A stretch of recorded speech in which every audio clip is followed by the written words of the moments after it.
guys, it's me, Mr. Whiskers. We're doing it. That's right. Are you guys excited?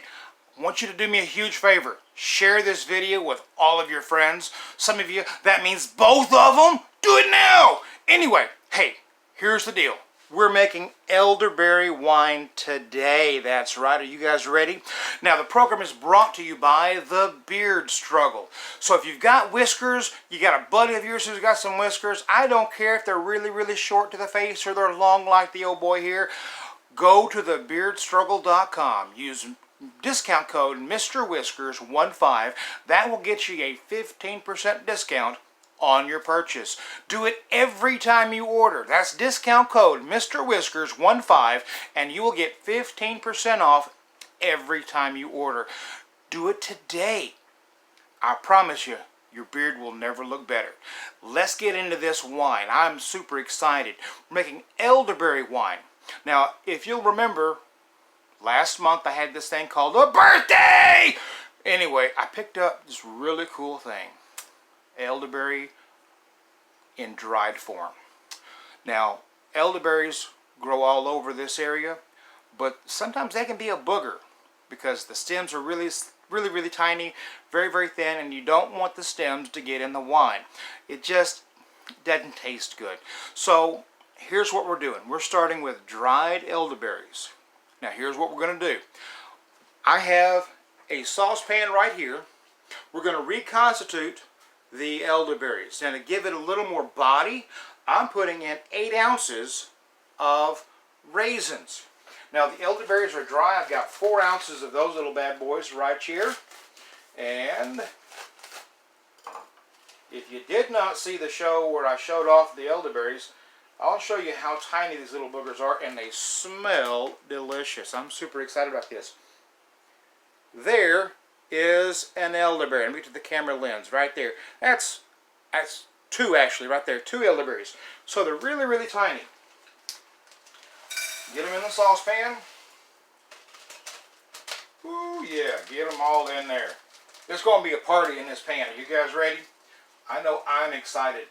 The smell, oh, I wish you guys could smell these right now because they are delicious. Very, very sweet aroma. It's filling my kitchen right now. Alright, guys. Alright, got that.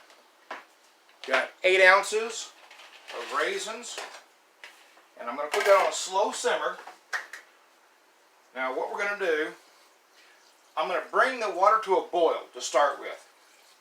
Once I do that, I'm going to bring it down to a simmer. And with that, I'm going to let it simmer for about half an hour. Just long enough for all the berries to reconstitute. And of course, make that beautiful, beautiful syrup. Trash can! Yay! Alright, now before I get too far into this, I poured the remaining water in this fermenting bucket. The reason I did that, I'm going to go ahead and mix everything else together. And it's really, really super simple. I love this. I'm going to get about 2 pounds of sugar, give or take. And of course, I do have a lovely kitchen scale, but I'm just going to eyeball it. For those of you who know me well, you know I use a stronger yeast, and that's going to eat a lot of the sugar in that process. And before I get the oven turned, or the stovetop turned on, I will remove this because it is plastic and I don't want that to burn because, let's be honest, I don't want to move again. Need about a 1/4 teaspoon of, half a teaspoon of yeast nutrient. That's just going to kind of help give the yeast a little bit more of a kickstart.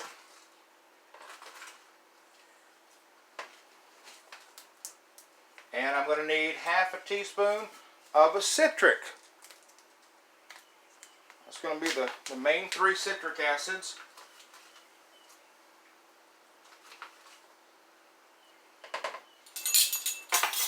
And that, ladies and gentlemen, is it. Move this bad boy off away from the stove. Make sure I've got everything lined up that I need. Going to give that a good kick start with the high heat on that. Now, let me go ahead and adjust this real quick so I can stand upright. There we go.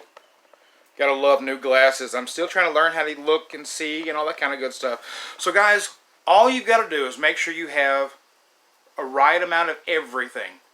Obviously, this is science. So you want to make sure you have at least half a teaspoon of citric blend, half a teaspoon of your yeast, about 2 pounds of sugar. You've got to have the pack of dried elderberries. That came in a 4-ounce pack, and about 8 ounces of raisins. Bring the fruit to a boil in the water. I used an entire gallon of water, as I'm sure you guys saw. Let that simmer for a good half an hour. That allows all the juices to kind of intermix and everything else.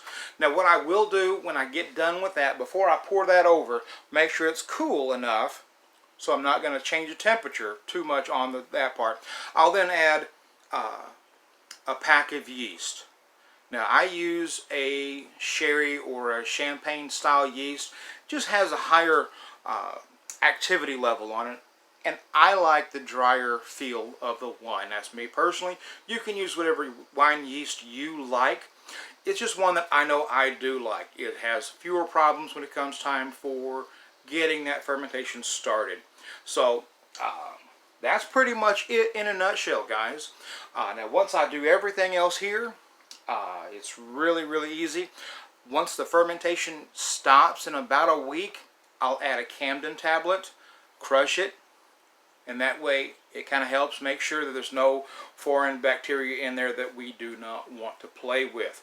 Guys, this has been fantastic. Don't forget, hit that share button, hit that like button, hit that subscribe button, hit the notification bell, and that way you get notified of all the videos that we do. Again, the program is brought to you by The Beard Struggle. So if you want the beard to look fabulous, awesome, and wonderful, where it's soft, it's not like a bristly little thing on your face, trust me. Go to thebeardstruggle.com, use discount code Mr. Whiskers15, and you will get 15% off everything you buy. Use that discount code every time you go online. Leave a comment in the comment section. Let us know what you think. Again, we've got more wines that will be produced very soon. I'm really excited about that. So let us know. We'll see you guys next time. Love y'all.